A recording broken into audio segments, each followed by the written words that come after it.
Hello. Good evening, ladies and gentlemen. Good evening, good morning, good night, wherever you may be in the world. I want to say welcome.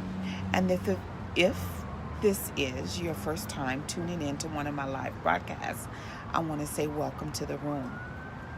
And as you enter the room, please put in the post how of a great day that you had today, and also tell me what is your favorite drink of choice, right? I know my favorite drink of choice is actually coffee. I just love coffee. Coffee. I can drink it all day, every day, right? Don't need to, but I like it. So as you come into the room, please place in the comments your name, what you enjoyed about your day today, and your favorite drink. Okay? Today I want to talk about a subject that is so near and dear to my heart. I want to know, do your dreams need a life support system? And if so, I'm going to give you 3 ways in which you can triage your dream, because there are moments where your dream can die. However, I do really believe deep down in my heart that it never really stops breathing. It may be to a point where it's almost like if someone needed CPR. No, I want to say, yeah, maybe someone needed CPR. Let's just take that for an example. Right?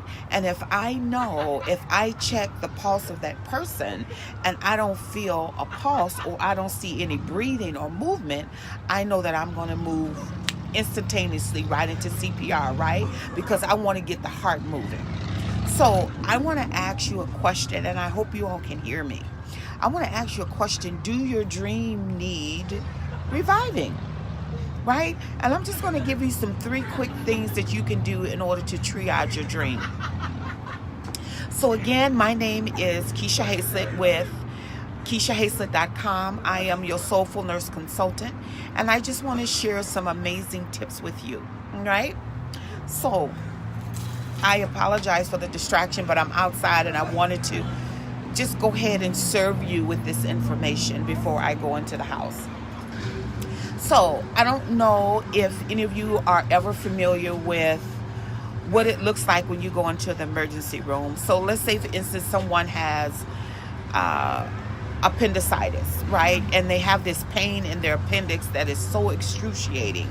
And immediately you jump up, you call 911, you get an ambulance, right? You get into the ambulance truck, and then they swift you off to the ER. The ER meets you at the door. They come meet you at the front door with this gurney, right? You get on the gurney, and they swift you down this hallway, and they begin to start working on you. And then before they can actually do anything with your body, what do they have to do? Diagnose you first, right? So that's exactly what we're going to do tonight as far as our dreams are concerned. So the first thing I want you to do is, first, let me introduce myself. My name is Keisha Hayslett with KeishaHayslett.com. And if this is your first time tuning in to one of my live broadcasts, I want to say welcome. I am a mom, a sister, an aunt, a friend, a wife, a God girl, and a nurse entrepreneur. And I absolutely am grateful to all the things that God has blessed me with and to do. Okay? So the first thing I want to talk about is when we think about triaging our dream, if your dream is in an emergency state, which means you haven't done anything with it, it's been laying dormant, it's barely breathing, it barely has a pulse, and it's probably, if you look at it, it's probably pretty cyanotic, right? And it needs some life. So the first thing I want you to do is, I want you to pick up that dream, and I want you to enter into the emergency room with me. That's going to the triage center, right? And the first thing I want you to do, I want you to register your dream with the registration table. And that just simply means take the time to write the dream down. Maybe, you wrote it down somewhere and for some reason you can't find it. You know that you wanted to be a writer. You know that you wanted to travel with your children. You know that you wanted to open that business. You know that you wanted to go back to school for a different degree. You know that you wanted to improve on your marriage. You know that you have these dreams, but you haven't did anything with it. So the first thing I want you to do is register the dream. I need you to go find wherever it is. If it's buried in your head, if it's buried in your heart, if it's buried under the table, I want you to pull it out, right? And I want you to get a piece of paper, a notebook. I love notebooks. I tell you, I write all the time. Get you a notebook. And I literally want you to write it down.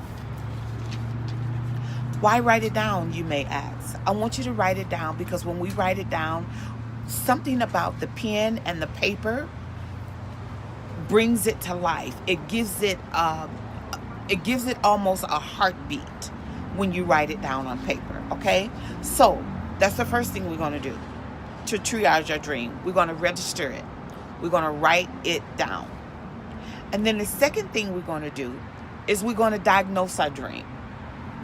Now, if you ever been into an ER situation, right, where it was an emergency, before the doctor could come in and diagnose anything, he has to go through a diagnosis process, which means that they have to run tests, all types of things. They have to take your blood. They may have to do an EKG.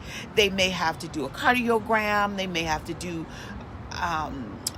of course, they take your vital signs because that's usually the basis, so that we know where we're starting from. What's your pulse rate? What's your heart rate? So let's do once we registered our dream, now let's take it through the process so that it can be diagnosed. And when we diagnose it, we're trying to figure out what is the problem and how can we fix it, right? Because if I have a hemoglobin of 8, I know right away that I need to go and get some blood. I need to get some blood so that I could begin to revitalize myself. Why? Because I don't have enough oxygen and I'm not breathing. So let's diagnose our dream, okay? Do your dream need additional life support? And what might that look like for you? What might that look like for you? And I want you to put your answer in the comment. When you look at your dream, what does it really need? Do it need some sort of finances to get it going? Does it need additional writing?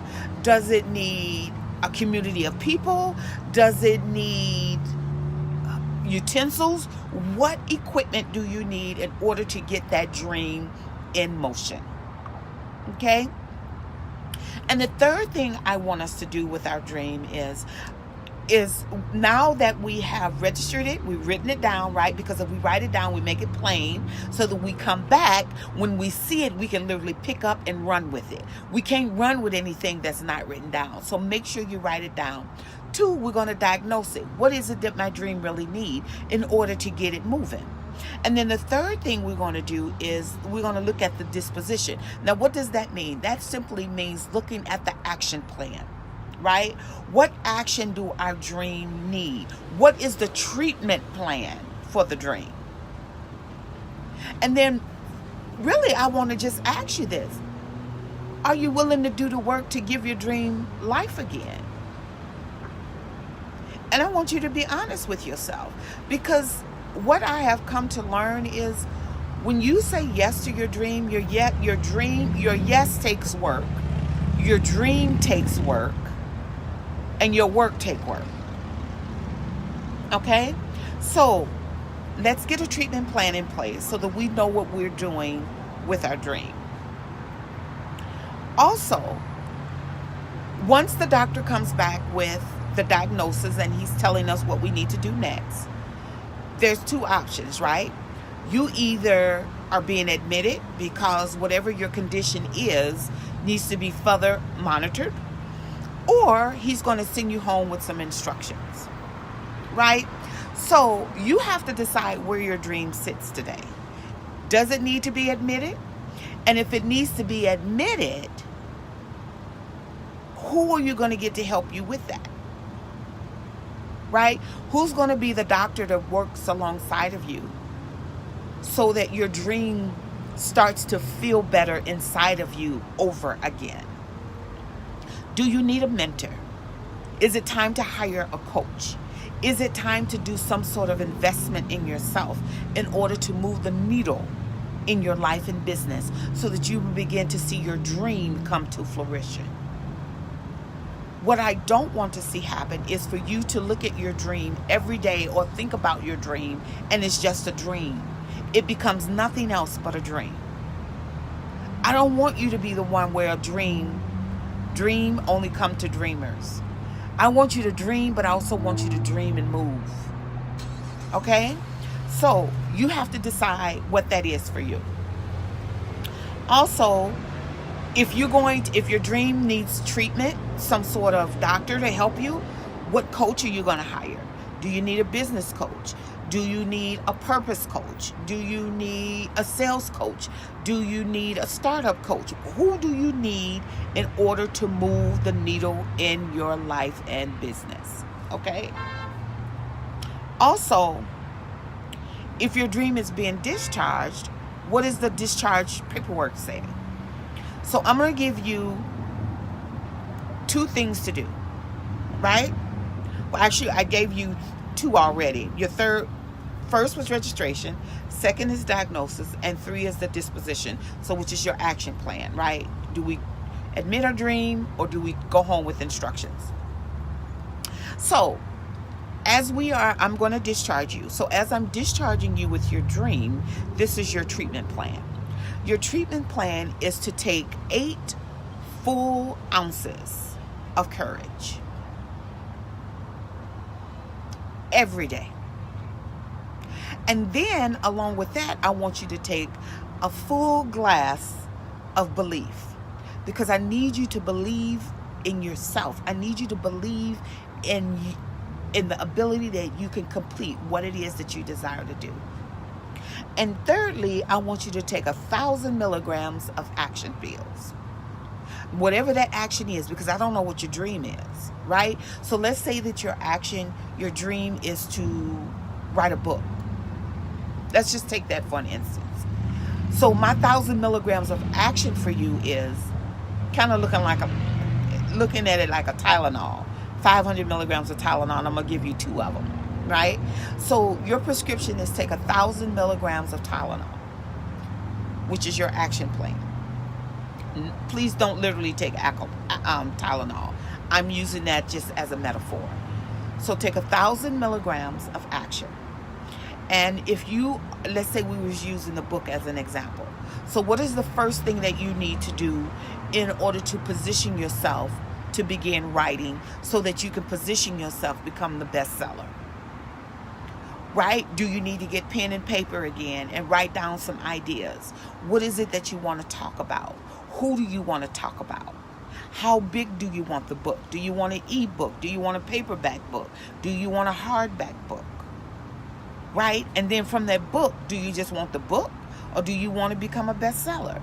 You have to decide this, okay? But every single solitary day, I want you to take a full glass of courage, a full glass of belief, and 1,000 milligrams of action every day.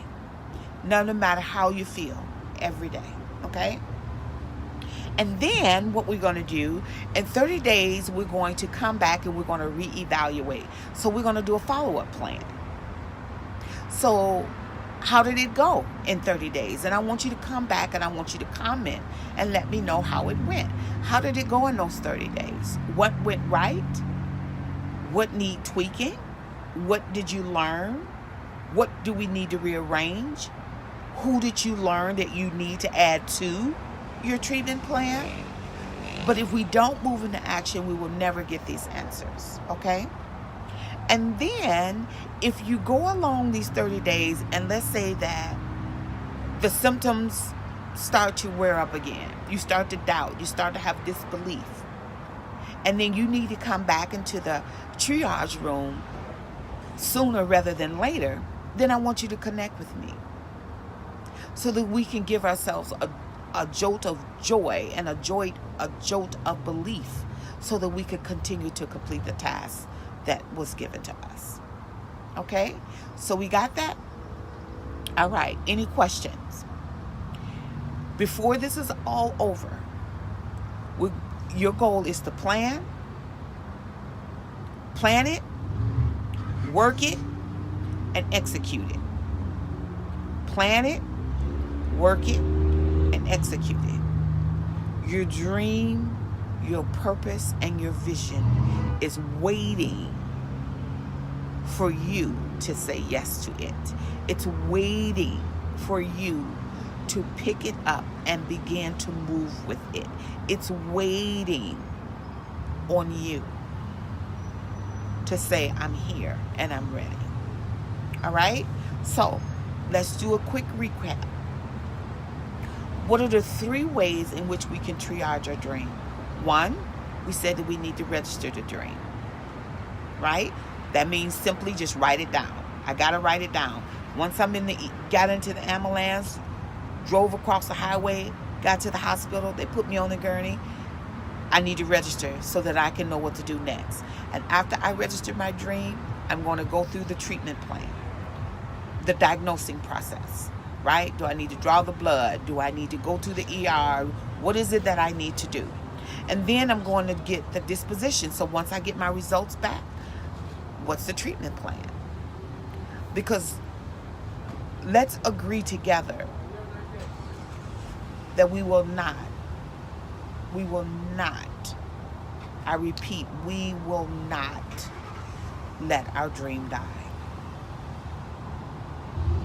So, if you are in the phase where you know that you have your treatment plan, you know what you want to do, you're to the place where you can use some assistance and some help and some guidance and some accountability, I want you to reach out to me at KeishaHaslett.com.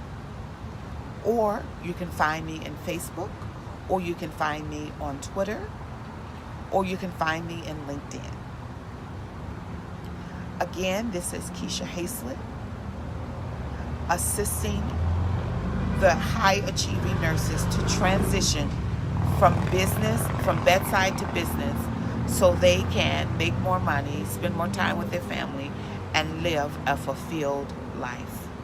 Until the next video, you live and stay on top of the world. I love you always and forever.